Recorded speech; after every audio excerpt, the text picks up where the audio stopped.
अरे चलो, आज का टॉपिक है क्या है?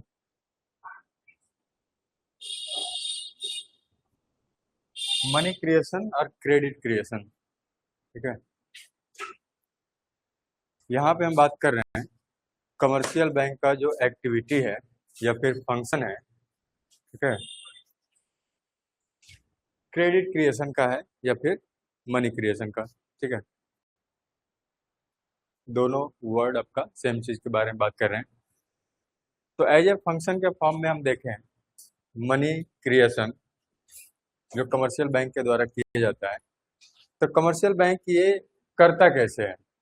सबसे बड़ी चीज यहाँ पे मनी क्रिएशन, यानी हम एक तरीके से लोन्स एंड एडवांसेज की बात कर रहे हैं। याद है ना, जो प्राइमरी फंक्शन है एक कमर्शियल बैंक का, उसके अंदर कौन कौन से फंक्शन है बताओ? हाँ, प्राइमरी के अंदर प्राइमरी सेकेंडरी बोल रहे हैं कुछ, accepting deposit and advancing of loans. तो यहाँ पे हम वही चीज की बात कर रहे हैं कि एक बैंक लोन्स या फिर एडवांसेज कैसे डिस्ट्रीब्यूट करता है, कैसे क्रिएट करता है मनी। ठीक है, तो मनी क्रिएट करने का मतलब है कि बैंक डिपॉजिटर से क्या करता है, डिपॉजिट के फॉर्म में मनी एक्सेप्ट करता है, और मनी एक्सेप्ट करने के बाद उसी को क्या करता है, डिस्ट्रीब्यूट करता है लोन्स के फॉर्म में। अब ये प्रोसेस एग्जैक्टली होता कैसे है, इसको समझने के लिए मैं जनरली जो आपका एनसीईआरटी में एक स्टोरी दिया हुआ है लाला का, ठीक है, वो स्टोरी मैं हमेशा बताता हूँ। तो स्टोरी एक बार फिर से हम देख लेते हैं ताकि मनी क्रिएशन के प्रोसेस को कनेक्ट कर पाए या फिर समझ पाए अच्छे से। तो पहले मान लो एक गांव हुआ करता था। ठीक है, उस गांव में बहुत सारे लोग रहा करते थे, और जितने भी आपके ट्रांजेक्शन वहां पे होते थे वो सारे ट्रांजेक्शन सपोज कर लो कि गोल्ड से होता था। ठीक है, मान लो गोल्ड कॉइन सबके पास रहता था, एज्यूम कर ले रहे हैं, तो गोल्ड कॉइन से सारे ट्रांजेक्शन हुआ करते थे। अब धीरे धीरे क्या होने लगा कि उस गांव के लोग अपना पैसा सुरक्षित रखने के लिए ये पैसा डिपॉजिट करने लगे। कहाँ पे? तो एक गोल्ड स्मिथ था, बैंक में नहीं, गोल्ड स्मिथ। ठीक है, गोल्ड स्मिथ मतलब सोनार। ठीक है, तो वहां पे पैसा डिपॉजिट करने लगे। तो सोनार क्या करता था कि जब भी कोई गोल्ड डिपॉजिट करता था तो उसके बदले ये पेपर रिसिप्ट इशू करते थे, एविडेंस के लिए कि हाँ, हम आपका पैसा, मतलब अब जो भी आपने गोल्ड डिपॉजिट किया है उसको प्रमाणित करने के लिए एविडेंस के फॉर्म में आप ये पेपर रिसिप्ट हमसे ले लीजिए। तो मान लो अगर कोई व्यक्ति गया, गोल्ड डिपॉजिट किया, तो गोल्ड डिपॉजिट के बदले पेपर रिसिप्ट मिल जाएगा। तो इस तरीके से धीरे धीरे क्या करके, मतलब लोग क्या करने लगे, गोल्ड डिपॉजिट करके और पेपर रिसिप्ट लेने लगे। अब क्योंकि सब लोग उसी गोल्ड स्मिथ के पास क्या करते थे, गोल्ड जमा करते थे, और फिर पेपर रिसिप्ट भी वहीं से मिल जाता था, तो लोगों को उस पेपर रिसिप्ट पे धीरे धीरे क्या हो गया, भरोसा हो गया, ट्रस्ट हो गया। तो अब ट्रांजेक्शन के लिए गोल्ड यूज ना करके उस गांव के लोग क्या करने लगे, पेपर रिसिप्ट का इस्तेमाल करने लगे। यानी अब जितने भी ट्रांजेक्शन हो रहे थे किसके माध्यम से हो रहे थे, पेपर रिसिप्ट के माध्यम से। क्योंकि सबको पता है कि ये पेपर रिसिप्ट इस बात का प्रमाण है कि इतने वैल्यू का गोल्ड कहाँ पे जमा है, सोनार के पास जमा है, गोल्ड स्मिथ के पास है। तो अब गोल्ड रिप्लेस हो गया, क्या आ गया मार्केट में, पेपर रिसिप्ट। तो जितने भी अब ट्रांजेक्शन हो रहे थे वो पेपर रिसिप्ट के माध्यम से होने लगे। तो अब लाला के पास गोल्ड का डिपॉजिट आ गया, और इसके बदले पेपर रिसिप्ट लोगों के पास आ गया। यहां तक कहानी समझ में आ रही है? लाला के पास गोल्ड आ गया और लाला ने पेपर रिसिप्ट उसके बदले दे दिया।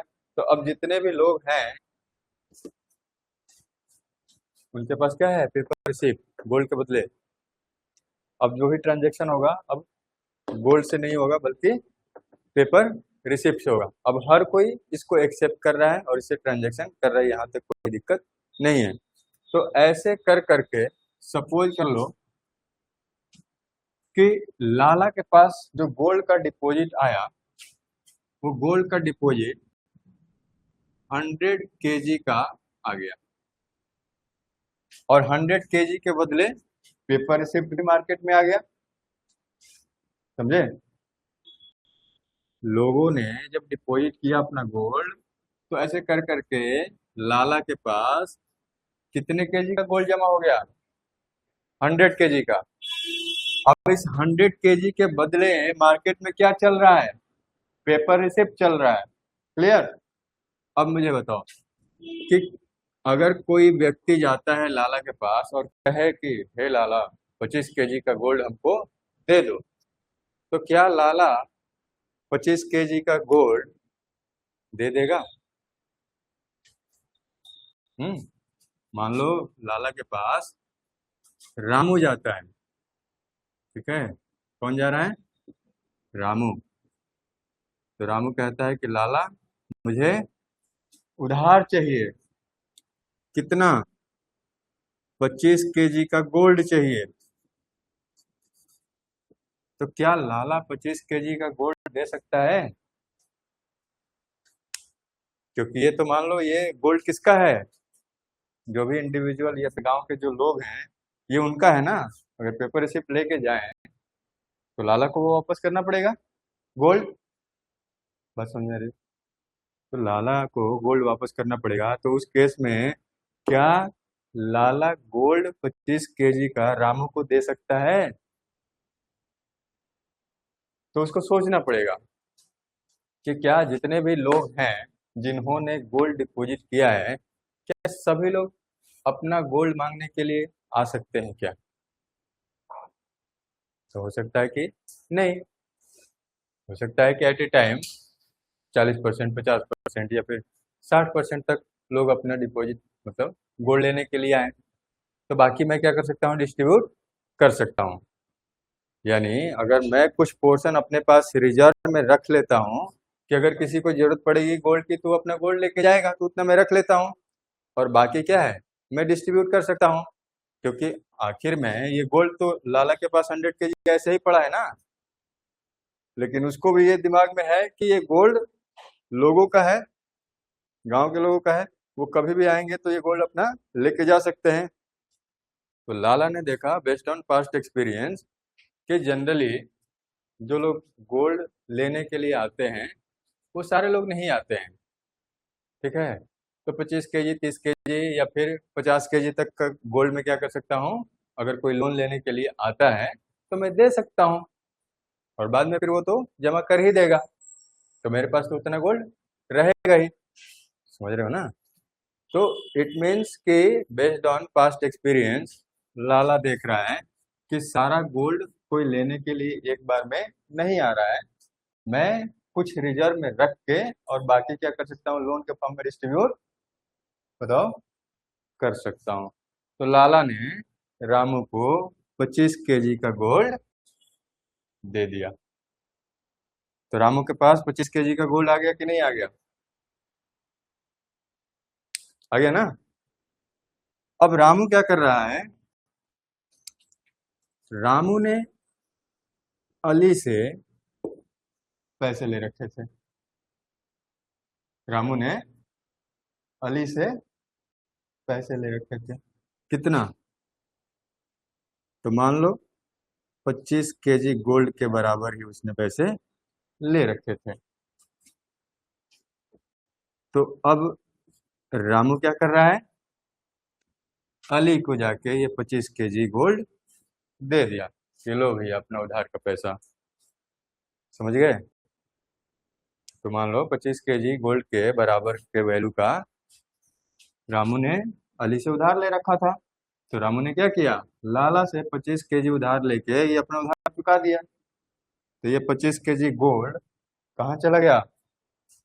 रामू से अली के पास। अब ये अली क्या कर रहा है? वापस से लाला को दे आया। ये माथा पकड़ ली। सीक्वेंस सब समझ में आ रहा है ना? पैटर्न समझ में आ रहा है ना? कहाँ पे गड़बड़ हो रहा है? हाँ बता देना। तो अब ये 25 केजी का गोल्ड वापस से कहाँ चला गया? लाला के पास। अब मुझे ये बताओ कि रामू को जब 25 केजी का गोल्ड दिया गया तो लाला के पास गोल्ड बचा कितना? 75 केजी। Very good. अली जब लाला के पास ये गोल्ड डिपॉजिट कर दिया तो अब लाला के पास टोटल गोल्ड का डिपॉजिट कितना हो गया? 100 केजी। ठीक है।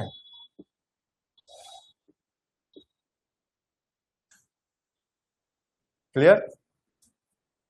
तो लाला के पास तो पहले भी 100 केजी था, उधार दिया 75 हुआ, अली ले जाके वापस कर दिया तो फिर से 100 हो गया। कहानी समझ में आ रही है यहाँ तक? अली जब 25 केजी का गोल्ड लाला को फिर से जब दे देगा तो क्या लाला इसके बदले रिसिप्ट इशू करेगा कि नहीं करेगा? करेगा ना? तो 25 केजी के बदले फिर से पेपर रिसिप्ट इशू हो गए। तो इनिशियली जब 100 केजी का गोल्ड डिपॉजिट था तो उस टाइम पे पेपर रिसिप्ट 100 केजी के बराबर थे। ठीक है। पेपर रिसिप्ट की वैल्यू कितनी थी? 100 केजी गोल्ड के बराबर। अब पेपर रिसिप्ट बढ़ेगा 25 केजी गोल्ड के बराबर के वैल्यू से। तो अब पेपर रिसिप्ट की वैल्यू कितने केजी के बराबर हो गई? कितना हो गया? 125। गोल्ड कितना है? अभी भी 100 है, लेकिन ये 100 से बढ़ के कितना हो गया? जादू हो गया ना? हुआ क्या नहीं हुआ? हाँ हाँ, रामू तो अभी वापस करेगा ही। ठीक है। रामू तो गोल्ड जो लिया है ये तो वापस करेगा ही।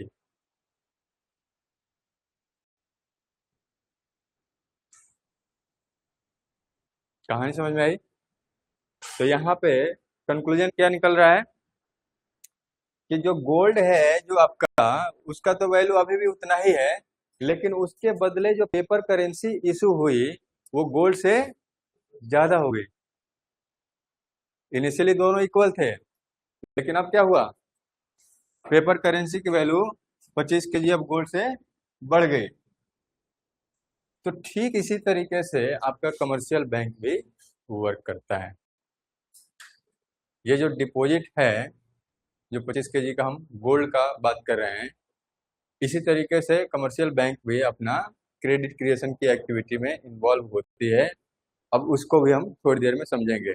एक इस कहानी को फिर मैं एक बार समराइज कर देता हूँ कि एक बार एक गांव में क्या बहुत सारे जो लोग थे उस गांव में गोल्ड के माध्यम से क्या करते थे, अपना ट्रांजैक्शन किया करते थे। और इसके बाद धीरे धीरे उन्होंने क्या किया, अपना गोल्ड लाला के पास डिपॉजिट कर दिया और लाला ने उसके बदले क्या किया, पेपर रिसिप्ट इशू कर दिया। तो एक टाइम पे लाला के पास 100 केजी गोल्ड का डिपॉजिट हो गया और उसके बदले क्या किया गया, 100 केजी के बराबर पेपर रिसिप्ट इशू हो गया। फिर एंट्री होती है रामू की। रामू लाला के पास जाता है, कहता है 25 केजी का गोल्ड हमें उधार दे दो। लाला ने दे दिया बेचमेंट पास के एक्सपीरियंस कि भाई सब कोई आएगा नहीं अपना गोल्ड लेने के लिए, तो मैं इसमें से गोल्ड उधार दे सकता हूँ, तो उधार दे दिया।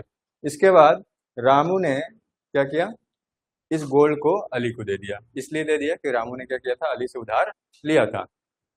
तो ये अली के पास जब 25 केजी गोल्ड आया तो अली इसको भी क्या किया, लाला के पास ले जाके डिपॉजिट कर दिया। तो जब डिपॉजिट किया तो लाला ने क्या किया, फिर से 25 केजी के बदले रिसिप्ट इशू कर दिया। तो टोटल पेपर रिसिप्ट की वैल्यू हो गई 125 केजी का बराबर। लेकिन अभी भी आप देखोगे तो टोटल जो गोल्ड का डिपॉजिट है वो अभी 100 केजी ही है, क्योंकि 100 में से 25 जब निकला रामू को लोन देने के बाद तो 75 हुआ। लेकिन फिर जब अली जाके लाला को दे आया तो फिर इसकी वैल्यू कितनी हो गई, 100 केजी। तो यानी आपका जो गोल्ड का यानी जो डिपॉजिट है गोल्ड का वो उतना ही है, लेकिन अब पेपर रिसिप्ट की वैल्यू उससे ज्यादा हो गई। ठीक इसी तरीके से कमर्शियल बैंक अपना क्रेडिट क्रिएशन की एक्टिविटी में इन्वॉल्व होता है। तो क्रेडिट क्रिएशन की प्रोसेस को अब हम समझते हैं, लेकिन उससे पहले हम कुछ एजम्पशंस देख लेते हैं कि बैंक किस तरीके से क्रेडिट क्रिएशन की प्रोसेस में इन्वॉल्व होता है। चलो अब एजम्पशन देख लेते हैं फटाफट से। कहानी समझ में आई कि नहीं?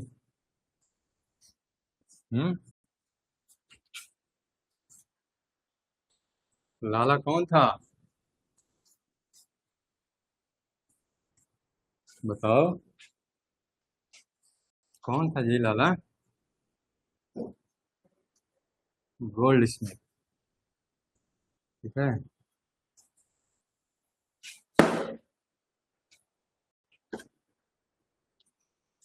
तो हम कुछ एजम्पशंस ले लेते हैं कमर्शियल बैंक के क्रेडिट क्रिएशन के प्रोसेस को समझने के लिए। एजम्पशंस क्या है कि आपके इकोनॉमी में सिंगल बैंकिंग सिस्टम है, ठीक है। सिंगल बैंकिंग सिस्टम यानी जितने भी आपके एक्टिविटी हो रहे हैं एक ही बैंक के माध्यम से हो रहा है।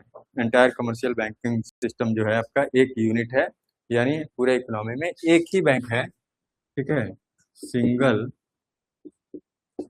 बैंक नंबर 1 पूरे इकोनॉमी में क्या है, हम एज्यूम कर रहे हैं कि एक ही बैंक है और जितने भी आपके ट्रांजैक्शन हो रहे हैं वो सारे ट्रांजैक्शन क्या हो रहे हैं, इसी बैंक के माध्यम से हो रहे हैं। यानी कोई भी कैश ट्रांजैक्शन आपका नहीं हो रहा है, चाहे पेमेंट हो या फिर रिसिप्ट हो, चाहे आप पे कर रहे हैं या फिर पैसा रिसीव कर रहे हैं, सारी गतिविधियां किसके माध्यम से हो रही है, बैंक के माध्यम से ही हो रही है। तो ऑल रिसिप्ट एंड पेमेंट जो भी इकोनॉमी में है वो बैंक से ही हो रही है, ठीक है। इसके अलावा कोई कैश ट्रांजैक्शन नहीं हो रहा है। तो ऑल ट्रांजैक्शंस किसके माध्यम से हो रहा है, बैंक के माध्यम से ही हो रहा है, ठीक है। इसी बैंक के माध्यम से, और कोई इसमें इन्वॉल्व नहीं होगा। तो सारे ट्रांजैक्शन रिसिप्ट और पेमेंट बैंक के माध्यम से ही होगा, ठीक है। बात समझ आ रही? अगर चेक भी आता है तो चेक भी आप क्या करेंगे, बैंक में डिपॉजिट करेंगे। पेमेंट भी करना होगा तो बैंक अकाउंट से ही आपका सारा पेमेंट होगा। अब ध्यान देना,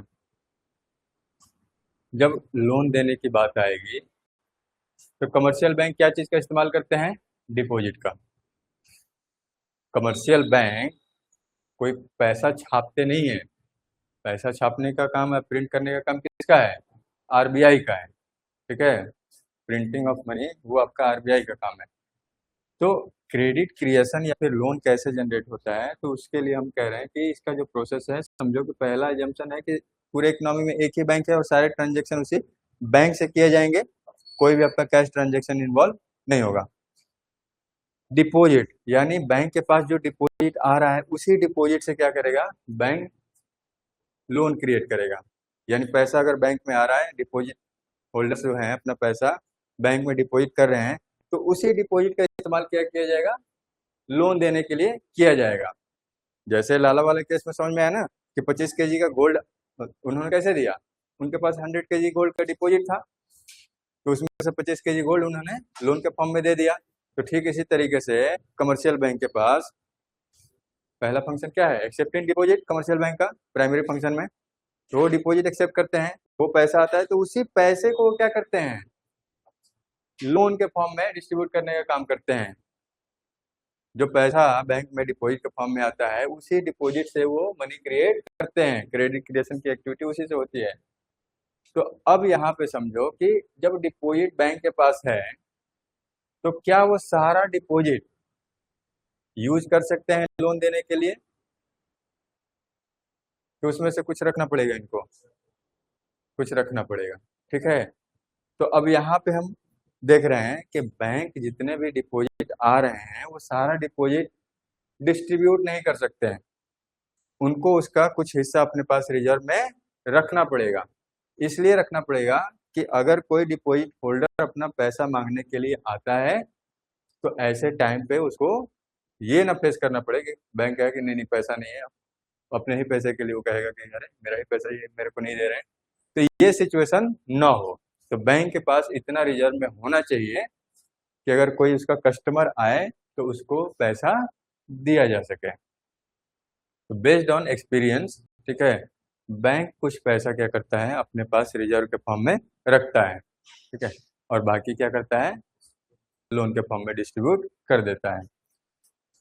तो इस तरीके से जो बैंक है ये देखता है कि सभी डिपॉजिटर्स, ठीक है, ऑल डिपॉजिटर्स,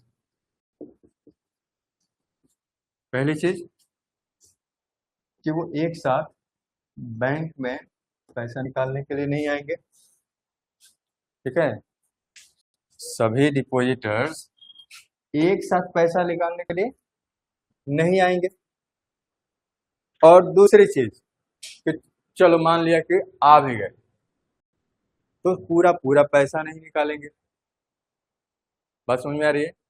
हम यहाँ पे एक और एजम्पशन ले रहे हैं कि बैंक को ये भी पता है कि सभी डिपॉजिटर्स एक साथ पैसा निकालने के लिए नहीं आएंगे, और इन केस आ भी जाते हैं तो पूरा पैसा नहीं निकालेंगे, ठीक है।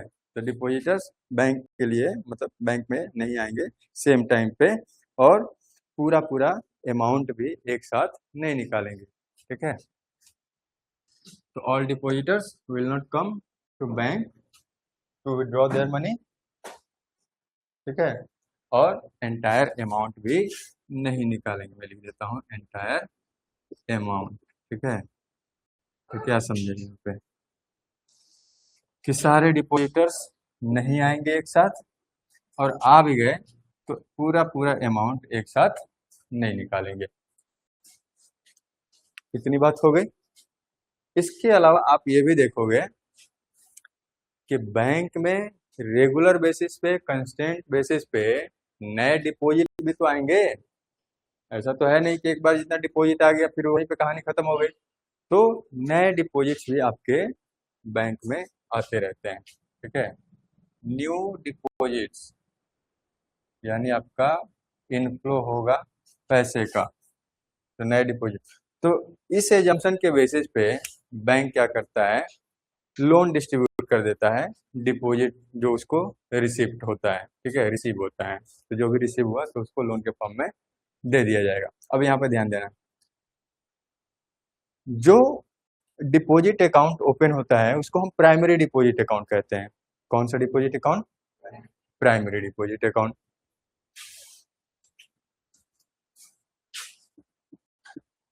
जब कोई भी व्यक्ति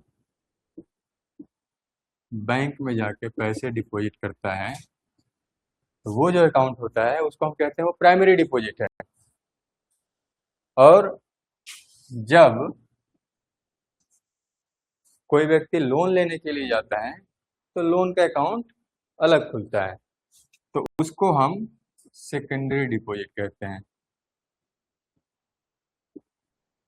जब आप लोन लेने के लिए जाओगे तो बैंक आपके नाम से एक लोन का अकाउंट ओपन करता है, और जितना भी आप लोन के लिए अप्लाई किए होते हैं अगर सेंक्शन हो जाता है तो इस सेकेंडरी डिपॉजिट में क्या किया जाता है वो रिफ्लेक्ट कर दिया जाता है। मतलब ऐसा नहीं है कि आप लोन लेने के लिए गए तो आपको पूरा उतना कैश भर के दे दिया गया, आपके अकाउंट में वो रिफ्लेक्ट कर दिया जाता है नंबर कि हाँ आपका इतना अमाउंट सैंक्शन हो गया है। अब डिपॉजिट यानी जो लोन जिसको दिया गया है जब जितना जरूरत पड़ेगा वो अपने अकाउंट में से क्या करेगा विड्रॉ कर लेगा, ठीक है। तो इसको हम कहते हैं सेकेंडरी अकाउंट। तो अब यहाँ पे इसमें हमने देखा कि प्राइमरी डिपॉजिट डिपॉजिट अकाउंट है जहाँ पे डिपॉजिट होल्डर ने पैसा डिपॉजिट किया, और सेकेंडरी डिपॉजिट कौन सा है जहाँ पे लोन डिस्ट्रीब्यूट किया जा रहा है यानी लोन वाला अकाउंट है। अब बैंक क्या करेगी कि सारा पैसा जो डिपॉजिट का आया है वो लोन के फॉर्म में डिस्ट्रीब्यूट नहीं करेगी। क्यों नहीं करेगी? कि हमने स्टार्टिंग में बताया कि बैंक के ऊपर लोगों का भरोसा होता है, ट्रस्ट होता है कि हमारा पैसा बैंक में सुरक्षित है, सेफ है, और हमें जब जरूरत पड़ेगी हम जाके अपना पैसा ले सकते हैं। तो इन केस अगर प्राइमरी डिपॉजिट यानी जितना भी डिपॉजिट आया अगर सबको हम लोन के फॉर्म में डिस्ट्रीब्यूट कर दिए तो डिपॉजिट होल्डर अपना पैसा लेने के लिए आएगा तो फिर कहाँ से दोगे? तो क्या करना पड़ेगा? कुछ पैसे आपको रिजर्व में रखने पड़ेंगे। ठीक है, तो आगे चल के हम दो तरह के रिजर्व की चर्चा करेंगे। जो लीगल रिजर्व के अंदर आता है आपका कैश रिजर्व और स्टेट्यूटरी रिजर्व। ठीक है, तो CRR बैलेंस बोलते हैं और SLR बैलेंस बोलते हैं। ठीक है, कैश रिजर्व रेशियो और स्टेट्यूटरी लिक्विडिटी रेशियो, ये दो तरीके रिजर्व मेंटेन किए जाते हैं। ठीक है, डिटेल में बाद में डिस्कस करेंगे। तो बैंक क्या करता है कि कुछ पैसा मतलब रिजर्व के फॉर्म में रख के और बाकी लोन के फॉर्म में क्या किया जाता है, डिस्ट्रीब्यूट बैंक के द्वारा कर दिया जाता है। आ रही बात समझ में? तो अब इसी बात को एक न्यूमेरिकल एग्जांपल से समझते हैं कि कैसे ये पूरी प्रक्रिया होती है कि रिजर्व के फॉर्म में आप रख के कैसे डिस्ट्रीब्यूट करते हैं।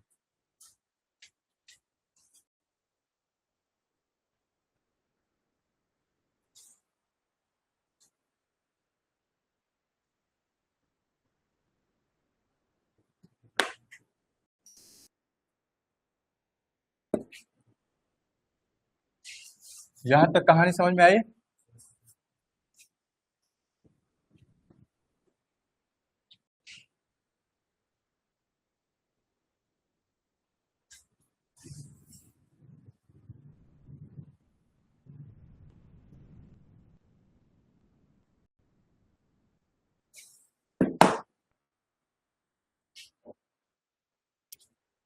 चलो 4 कॉलम बना लो।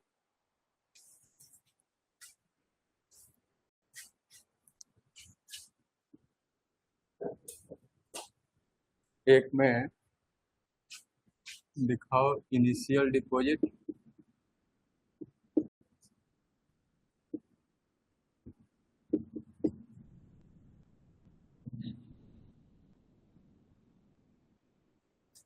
नहीं नहीं ऑफिस में लिख सकते हैं।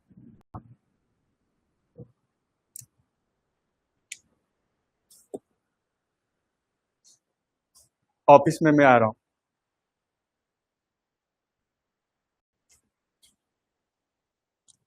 दिव्या क्लास ज्वाइन की हो ना? 2 मिनट के लिए ज्वाइन कर लो जरा। ज्वाइन की थी ना? ये सब चल